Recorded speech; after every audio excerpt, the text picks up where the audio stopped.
एक भोंदू रहता था, पर वो इतना सीधा था कि सब प्यार से उसको भोंदू ही बुलाते थे।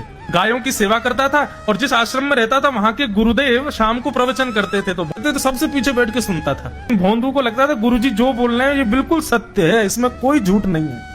एक दिन गुरुजी प्रवचन करते हुए बोले, यमुना के पल्ली पार भांडीर वन में ठाकुर जी गैया चराने आए। भांडीर वन का नाम सुनते भोंदू कान खड़े हो गए। बोले भांडीर वन तो मैं जाता हूँ गैया लेके, मुझे तो कभी मिले नहीं वहां पे। अरे मुंह में ही कमी होगी, मुंह में ही सामर्थ्य नहीं होगी उनको देखवे कि मैं ही नहीं देख पाए होंगे, वो तो आते होंगे वहां पे, मुझे ना दिखे होंगे। भोंदू ने पहली बार जिज्ञासा करी, गुरुदेव ठाकुर जी दिखते कैसे हैं?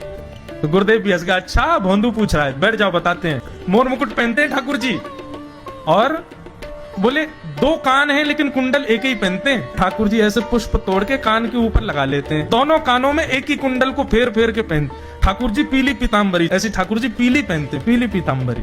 माला कैसी पहनते हैं? ठाकुर जी ऐसी पहनते हैं पूरी पैरों तक जाए। ये देखो गुरु जी कह रहे हैं तो निश्चित है भंडीर वन में आते हैं ठाकुर जी। भोंदू अपनी गैया लेकर के भांडीर वन पहुंच गया। गैया चर रही थी, अब भोंदू ढूंढ रहा है, कभी वृक्ष के नीचे जाके देखे, कभी कहीं देखे, कभी ढूंढे कहीं से चंदन की सुगंधी आ जाए। गुरुजी बता रहे थे उनमें से चंदन की सुगंधी आती है, क्या पता कन्हैया यहीं कहीं हो।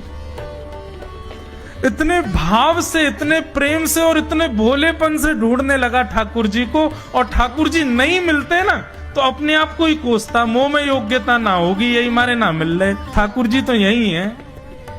गुरु जी की बात गलत नहीं है, ठाकुर जी तो यही है। उसके उस सहज भाव पर, उसके उस सरल भोंदूपने पर ठाकुर जी रीझ गए।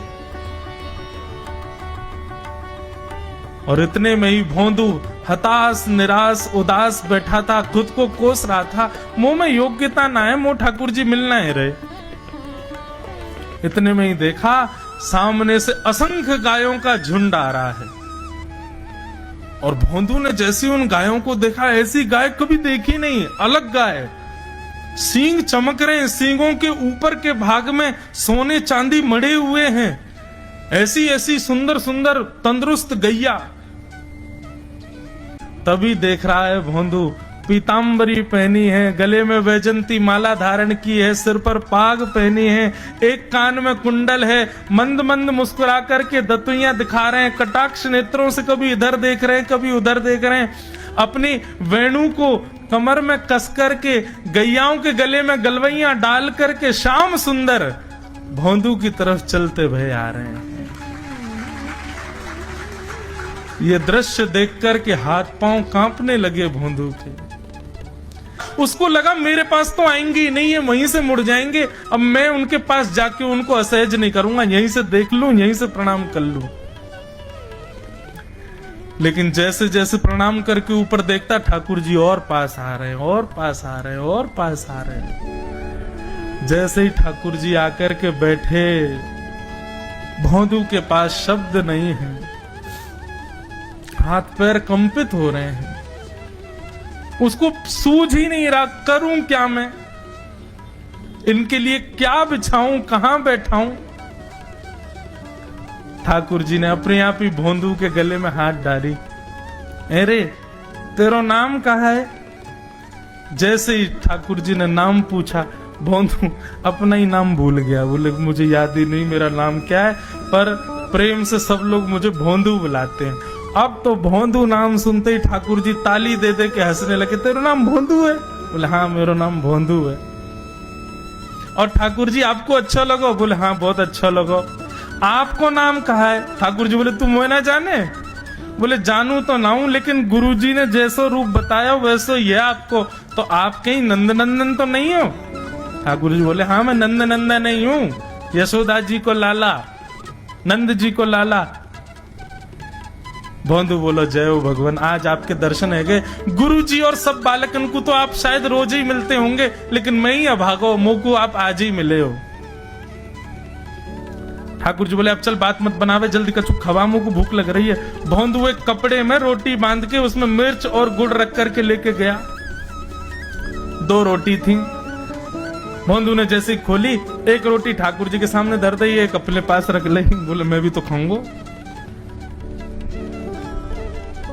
ठाकुर जी ने बढ़िया रोटी ऐसे घुमाई और प्रेम से गुड़ खामे और रोटी पान लगे प्रेम थे, और ठाकुर जी तो चप चप करके नेक देर में पा गए। भोंदू तो भूल ही गयो, मुख खानो भी, वो ठाकुर जी को ही देख रहा है। ठाकुर जी बोले और जोर की भूख लगी, ला अपनी रोटी दे दे।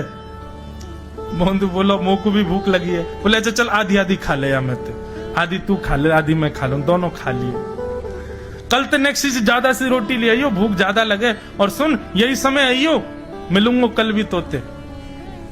ठाकुर जी अपने मार्ग पर चले गए। भोंदू इतना प्रसन्न है, बोले आज मुझको ठाकुर जी मिल गए। गुरुदेव के प्रवचन का समय हो गया, भोंदू पीछे जाके बैठ गया, अपने गुरुदेव को प्रणाम करे, इनकी कृपा से ठाकुर जी मिले। उसने किसी को नहीं बताया, उसको लगा सबको ही मिलते हैं भगवान, मुझे ही मिले हैं बहुत दिन बाद। दूसरे दिन भोंदू खूब सारी सामग्री रसोई घर में इकट्ठा करके जाने लगा। किसी ने जाके गुरुदेव से कह दिया कि भोंदू बहुत सारी सामग्री ले जा रहा है। गुरुदेव ने जाके कही भोंदू इतनी सामग्री ले जा रहा हो भैया, वो भंडारो करेगो का?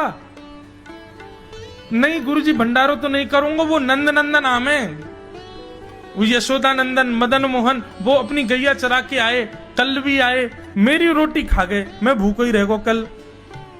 या हमारे ज्यादा सी ले जा रहा हूं, बेचारे बहुत भूखे आए कल, कि उनको पेट भर जाएगा, मैं भी पा लूंगा, या हमारे गुरुजी आज ज्यादा सामग्री ले जा रहा हूं।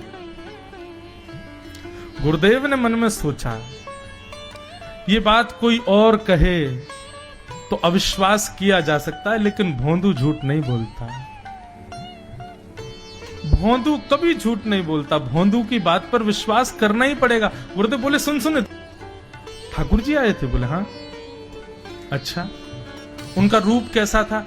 जैसा रूप आपने बताया था ना गुरुजी बिल्कुल वैसा, ऐसे कटाक्ष नेत्र, मोती जैसे दांत, ठाकुर जी की मुस्कान ऐसी, पाग ऐसी, कान ऐसे। गुरुदेव के तो नेत्र बंद हो गए, वे सब अनुभव करने लगे। लेकिन गुरुदेव बोले रूप कैसा भी बता दे, चरण यदि इसने बता दिए तो मैं मान जाऊंगा कि ठाकुर जी थे। अच्छा तूने चरण देखे? बोले हाँ गुरुजी मैंने चरण देखे। चरण कैसे थे? ठाकुर जी के चरण जब वो चल करके आगे बढ़ते हैं ना तो चिन्ह बन जाते हैं। कहीं ध्वजा बनी थी, कहीं शंख बना था, कहीं कुछ बना था, और उनके जो नखून है ना उनमें से ऐसा लगता है मानो जैसे कोमल का पराग हो, कमल का पराग हो। और चरणों का रंग कैसा, जैसे मानो जैसे गुरुदेव कमल होता है ना, कमल की आकृति, ऐसे ठाकुर जी के चरण। जब चरण का यथावत वर्णन भोंदू ने कर दिया, गुरुदेव समझ गए, बोले निश्चित ठाकुर जी आते। नहीं तो भोंदू कहां जाने, इतनी बुद्धि नहीं है उस पे कि वो इतना सब कुछ ढूंढ धाड़ के मुझे बताए। भोंदू एक काम करेगा? बोले हाँ। ठाकुर जी आएंगे तो तेरे सखा बन गए? बोले हाँ। तो उनको लेकर के आश्रम आ जा, यहां पे आ जा। भोंदू बोला कि इतने योग्य बालक हैं, लेकिन ठाकुर जी ने किसी से नहीं कही, मुझसे कही है।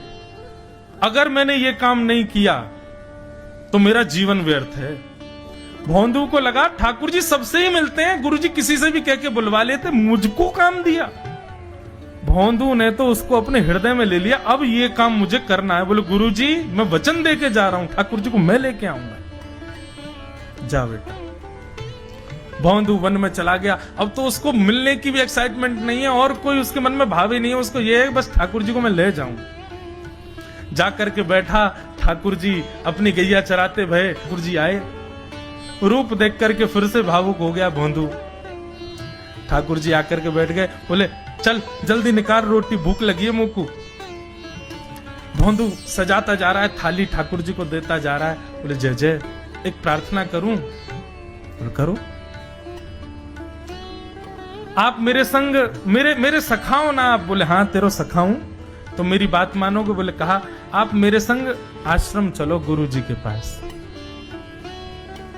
ठाकुर जी रोटी पाते जा रहे, ठाकुर जी ने अनसुनी कर दी बात। बोले जय जय कछु कहो ना, आप चलोगे ना? ठाकुर जी बोले हम तेरे सखा हैं, तेरे गुरु जी के सखा नहीं है। तू मोते मिल, तू मेरे संग खा, तू मेरे संग रहे, तू कछु कर, तो कुछ सब अधिकार है, लेकिन ये हम गुरु जी ते मिल बातें मिल ये सब हम नहीं करेंगे। हम बस तेरे सखाएं तो ही जाने और कोई ना जाने। ए जय जय ऐसा मत कहो ना, वे नहीं बताते तो मैं तो आपको देख ही नहीं पाता, मैं तो आपको जानता ही ना हूं। उनने ही तो मुझको बताई कि आप भांडीर बनाते हो, आपका रूप ऐसा है। उनने कृपा करके मुंह को आपसे मिलवाए हो, वही हमारी मित्रता के मूल आधार है, उनसे तो मिलवे चलो ना। ठाकुर जी बोले देख ज्यादा जिद मत करे, हमने तो उसे एक बार कह दी हम नहीं जाएंगे नहीं जाएंगे नहीं जाएंगे। ठाकुर जी रोटी पा रहे थे तो भोंदू ने हाथ से रोटी और छनाई बोली ये भी दो, ये भी गुरु जी की है, लाओ ये मिर्च गुड़ सब दो, ये सब गुरु जी को, ये भी मत खाओ। और सुनो, यदि हमारे गुरु जी से आपको प्रेम नहीं है तो हमको आपसे प्रेम नहीं है। कल ते अपनी गैयान को लेकर कहीं और चरावे जाओ, होंगे तुम नंदन अपने गांव के, मेरे गुरुजी के पास नहीं जाओगे। और सुनो, ये मुंह में जो रोटी रखी जाओ को उगल आओ, ये भी गुरुजी की रसोई में बनी है, हमारे गुरुजी से नहीं मिलेंगे। ठाकुर जी बोले अरे भोंदू ने रुक तो, नहीं नहीं नहीं अब तो मैं सुनूंगा ही नहीं, आपने ऐसे कैसे कह दी नहीं जाएंगे, 3 बार नहीं जाएंगे नहीं जाएंगे। और ये भांडीरवन मेरो है, मैं यहाँ गैया चरावे आऊं, कल से अगर तुम और तुम्हारी गैया दिख गई मुंह को तो तुम्हारी गैयान को लेके मैं चलो जाऊंगा आश्रम, फिर तुम्हारी मैया बाबा तुमको मारेंगे। ठाकुर जी बोले अरे भोंदू इतना नाराज? बोले यदि मुंह से मित्रता रखनी है तो मुंह को वचन देना पड़ेगा कि आप आश्रम चलोगे, और अगर आपने फिर से नहीं कही तो मैं जा रहा हूं वापस, और कभी आपको मुख नहीं देखूंगा, अपना मुख नहीं दिखाऊंगा। ठाकुर जी बोले इस मुख को देखने के लिए या संग के लिए लोग पता हो तो कितनी तपस्या करें। बोले जो तपस्या करें उनको मुबारक, तुम मुंह को ना चाहिए, मुंह ना मिलनो तुमते, मुंह कोई गरज ना पड़ रही तुमते, आज तक नहीं मिले कल ही तो मिले हो मोते, वो भी गुरुदेव की कृपा से मिले हो, जाओ मत मिलियो, मुंह ना चाहिए तुम। ठाकुर जी बोले मैं तो ना जाऊंगा, मैं तो तेरे पास ही रहूंगा। बोले तुम मत जाओ मैं जा रहा हूं, कि जाने लगा वापस। भोंदू, ठाकुर जी पुकार रहे हैं भोंदू को, मानो जैसे त्रिलोकी लेके जा रहा है वो ठाकुर जी की, जैसे मानो पूरा ऐश्वर्य ठाकुर जी का ले जा रहा हो। अरे भोंदू ने रुक तो जा।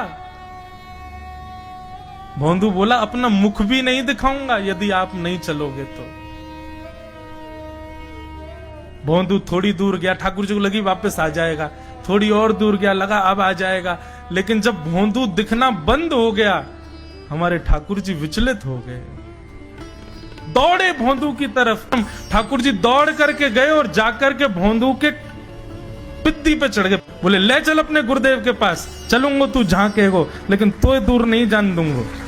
और भोंदू ठाकुर जी को ऐसे ऊपर चढ़ा करके लेकर के आश्रम जा रहा है। गुरुदेव आकर के खड़े हो गए और मन में बस विचार कर रहे थे, हाथ पांव कांप रहे थे, बोले ठाकुर जी आएंगे कि नहीं। इतने में ही भोंदू आया और तभी देखा भोंदू की पिद्दी पर ठाकुर जी टंगे भय आ रहे हैं। आज गुरुदेव ने जाकर के पहले भोंदू को प्रणाम किया, बोले जय हो, धन्य है। इतनी तपस्या की, इतना भजन किया, घर परिवार त्याग दिया, वैराग्य त्याग सब हमारे जीवन में, तब भी ठाकुर जी नहीं मिले। लेकिन वारे भोंदू, तेरी सरलता, तेरी सहजता, तेरा ये निर्मल भाव कि ठाकुर जी तेरे अधीन होके यहाँ आश्रम तक चले आए।